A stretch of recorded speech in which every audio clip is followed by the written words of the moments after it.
Bonjour Jonas, bonjour tout le monde, ça va? Oui, ça va tombe bien, moi non plus. Non. Ah mais quelle semaine pour le climat! Ah mais on a fait avancer la cause! Enfin, on a surtout brassé de l'air, puis on n'a même pas profité pour faire ça devant une éolienne, c'est dommage. Alors, rappel des faits, à Berne, lundi matin, des manifestants pour le climat ont occupé la place fédérale, ils ont été délogés par la police 48 heures plus tard. C'est pas un monstre succès, je dirais même Fatih Derder a tenu plus longtemps à Berne, c'est dire. Cette occupation de... C'est gratuit. C'est gratuit, mais c'est assumé. Cette occupation de la place fédérale se faisait dans le cadre de la semaine Debout pour le changement. Bon, j'ai vu les photos, ils n'étaient pas tous debout pour le changement. Il y en a plein qui s'étaient couchés et enchaînés. Le but, c'était de faire pression sur les parlementaires qui siégeaient au palais fédéral. Des gens couchés qui veulent stresser des gens assis, on ne sait plus, c'est une manifestation ou un EMS. Bon, les militants pro-climat ont quand même réussi à faire réagir les parlementaires. Ceux de droite, ils trouvaient quand même que ça faisait un peu mauvaise façon. Philippe Nantermo, par exemple, il a dit que c'était crade et moche. Bon, il faut le comprendre, Nantermo, il n'a pas l'habitude. Il a vu des tentes, il s'est dit qu'il y avait un apéro VIP dessous, pas des gens qui dorment. Alors forcément, il était déçu.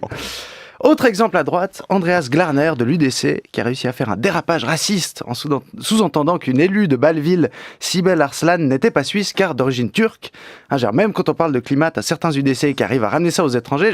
Moi, je pense que leur mesure phare sur la question sera d'interdire que le CO2 passe les frontières. En fait, le seul espoir qui se bouge, c'est qu'un jour, ils apprennent que le pétrole, c'est noir, puis ils voudront le mettre en prison. Et chez les parlementaires de gauche, c'était aussi compliqué ces manifestations. Même pour les Verts, parce qu'ils sont d'accord sur le fond, mais ils peuvent pas être d'accord sur la forme.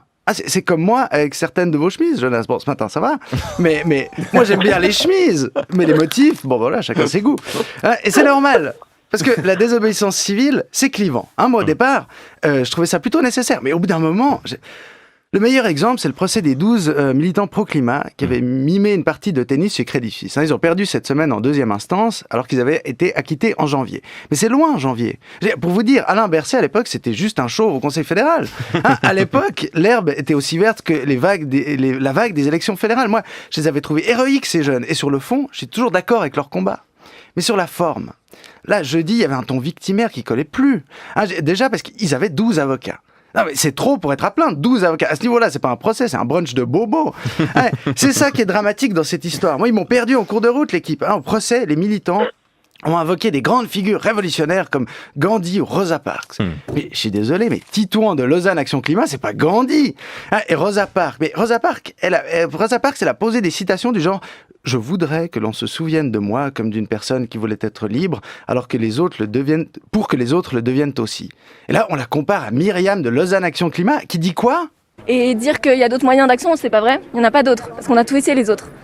Mais en entendant ça, Rosa Parks, elle retourne s'asseoir au fond de sa tombe.